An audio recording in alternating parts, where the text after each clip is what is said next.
As we wrap up now with student activism, the Student Senate at the University of California-Berkeley has failed to override a veto of a bill calling on campus officials to divest from companies that supply weapons that Israel uses in its occupation of the Palestinian territories. The measure targeting weapons manufacturers United Technology and General Electric initially passed on a 16-4 vote in March. But later, UC Berkeley student president Will Smelko vetoed the measure. 3 senators reversed their positions, and a final attempt to override the veto failed on a 13-5 vote early on Thursday morning.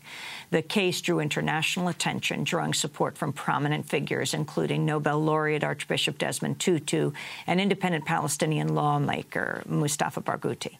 Meanwhile, at the University of California in San Diego, the Student Council voted to delay its final decision on divestment. John Hamilton of KPFA filed this report from Berkeley. It was nearly midnight on Wednesday before campus police secured a room large enough to accommodate the hundreds of people hoping to address the UC Berkeley Student Senate in a debate that stretched nearly till dawn. As Jews, we support this bill because it's the right thing to do, the moral thing to do, the nonviolent and just thing to do.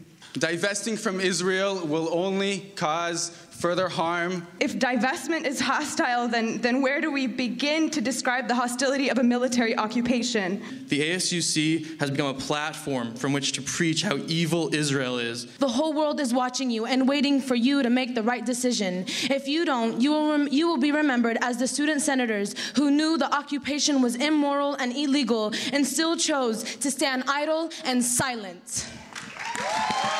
Students and community members were given 90 seconds each to address senators in a debate that often grew testy.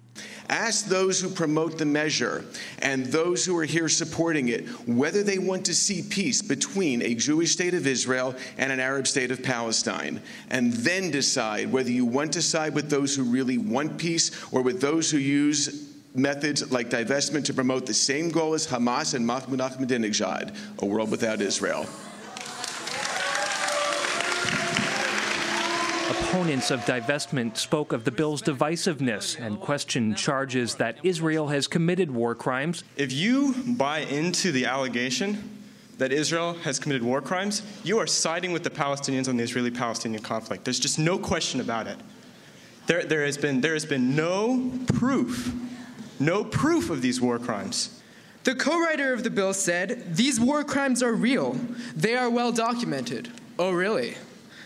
Is that why every democratic nation, both of our houses of parliament and our president, rejected the Goldstone report upon which the bill is based? A substantial majority of those gathered at the Senate hearing pressed for divestment. Leading the effort was the bill's author and Berkeley graduate student, Emiliano Hewitt Vaughn. The issue under debate is our university's investments aiding war crimes and other human rights abuses committed by the Israeli military. And some critics of this bill continue to call into question the existence of these war crimes, ignoring the opinion of every major human rights organization out there. They use words like alleged war crimes, and they encourage their speakers to ignore substantive debate of the issue at hand and instead resorting to emotional appeals. But these war crimes are real, they are well documented, and this body needs to come face to face with them. My name is Layla Shafaqi. I am 23 years of age. Senators heard a direct appeal from Palestinian university students in the West Bank, including Anan Kuzmar, a campaigner at Birzeit University. Some would argue that taking sides might alienate some students. In fact, your university is taking a side already. It's supporting the side of the oppressor. It's investing in a company that is supporting the Israeli occupation, and this must end. That is the neutral position. Your current position is not neutral. You're on the side of the oppressor. I urge everyone to vote in favor of this motion, and I hope that many universities will follow. Be brave. You're here to make a decision. As the clock ticked towards 4 a.m., senators launched into a final debate over the divestment measure. I am, however, disappointed in the ASUC for considering an issue that is so complex and multifaceted that even the senators that began researching the context of this bill are not even scratching the surface of its meaning.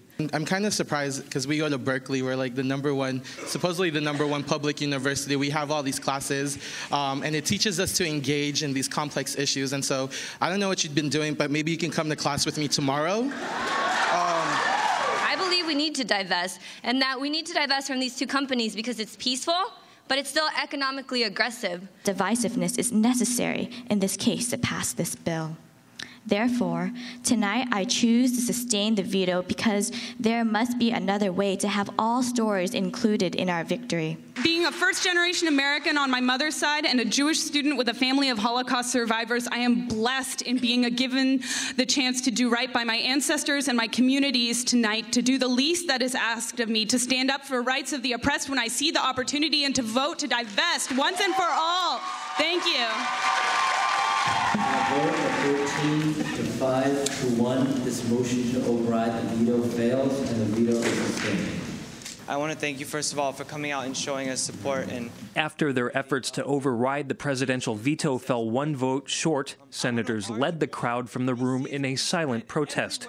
Organizers say it's only a matter of time before UC Berkeley and other universities divest from companies that arm Israel in the commission of war crimes. They point to a similar bill under consideration at UC San Diego and other efforts on campuses across the country. For Democracy Now!, I'm John Hamilton at the University of California, Berkeley. This is Democracy Now!, democracynow.org, the War and Peace Report. And in our last minute, I've asked Professor Claiborne Carson of Stanford University, who has actually recently returned from the West Bank, to describe what you found there and why you went. Well, I went there to meet with Palestinian nonviolent activists. I'm interested in, obviously, nonviolent movements around the world and who are carrying on the King and Gandhi tradition. And I think the most vibrant right now is in the West Bank. So I was in Ramallah, Hebron, Jerusalem, obviously, and I had a video conference with activists in Gaza since I was not allowed to enter Gaza. And is there a boycott movement here at Stanford as there is at UC Berkeley? Yes, there is. I think that this is part of that educational work. The movement that's going on is one of the most important nonviolent movements going on in the world, and yet news about it is not getting to the United States. And I think this is part of the effort to make it more visible. Professor Claiborne Carson, thank you very much for being with us as we wrap up our broadcast today. As we leave Stanford University, I'll be speaking tonight at University of California, Davis at 8 o'clock. You can go to our website tomorrow here in San Francisco, and on Sunday I'll be speaking in New York. Check the lecture series at democracynow.org. Democracy Now! Is produced by Mike Burke, Shrufa Kadus, Aramate, Anjali Kamat, Steve Martinez, Nicole Salazar, Hani Masood, Ravi Karen, Mike DeFilippo, Peter Curries, Miguel Noguera, our engineers. Special thanks to Becca Staley, Julie Crosby, Karen Ranucci, Nick Gala, Hugh Gran, Brenda Murad, Samantha Chambly, Jessel Noor, John Gerberg, Vesta Godars, Miriam Bernard. Our website, again, is democracynow.org. Also special thanks to Dennis Moynihan, Chuck Scourge, Andres Contreras. I'm Amy Goodman. Thanks so much for joining us.